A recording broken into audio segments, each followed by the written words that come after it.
আজ রাত ৮:১৫ বিমানে সিলেট সফরে যাবেন বিএনপি চেয়ারম্যান তারেক রহমান। এই বিষয়ে জানাতে আমাদের সাথে যুক্ত হচ্ছেন সহকর্মী শাহনেওয়াজ বাবলু। বাবলু, এই সফর ঘিরে বিস্তারিত আমাদের জানাবেন।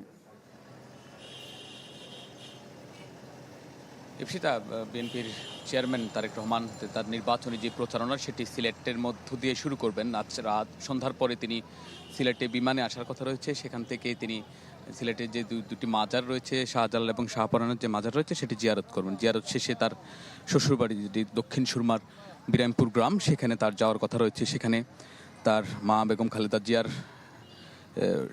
রুহের মাগফিরাত কামনা যে দোয়া মাহফিলের আয়োজন করা হয়েছে সেখানে তিনি অংশ নেবেন। পাশাপাশি রাতের যে খাবার সেখানে খাওয়ার কথা রয়েছে। এরপরে সিলেটের যে 5 তারকা হোটেল গ্র্যান্ড সিলেট হোটেল সেখানে উঠবেন। সানবিট সব দিবে সামাল। সানবিট ম্যাজিক প্রেস ডিশওয়াশিং এর মাথা ঘোরানো সলিউশন।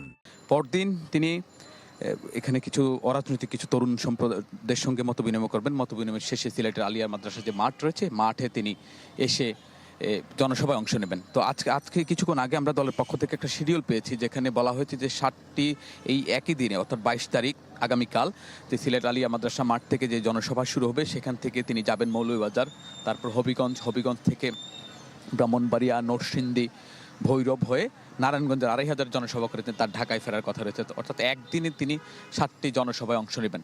তো তারেক রহমান যে সিলেট আসছেন এই আশাকে কেন্দ্র করে প্রায় বলা যায় 2 দশক পর তার আশাকে কেন্দ্র করে নেতাকর্মীদের মধ্যে তো উচ্ছ্বাস রয়েছে, সাধারণ মানুষও উচ্ছ্বসিত। কারণ তিনি একটি দলের প্রধানের বাইরেও এই সিলেটের জামাই, যেহেতু সাধারণ মানুষের সঙ্গে আমরা কথা বলেছি, তারা বলেছেন উৎসাহ উদ্দীপনা নিয়ে তারা দেখতে আসবেন। এবং আপনি দেখতে পাচ্ছেন এখানে সব ধরনের প্রস্তুতি প্রায় শেষের দিকে এবং নেতাকর্মীরা প্রত্যাশা করছেন তাদের নেতা দীর্ঘদিন পর আসছেন এবং তার মা কিছুদিন আগে মারা গেছেন। এই শোককে শক্তিতে রূপান্তর করে আগামী নির্বাচনে তার প্রচারণা ফলপ্রসূ হবে এবং নেতাকর্মীদের এবং আগামী নির্বাচনে দলের পক্ষে কাজ করার জন্য নেতাকর্মীরা আরও বেগবান হবেন।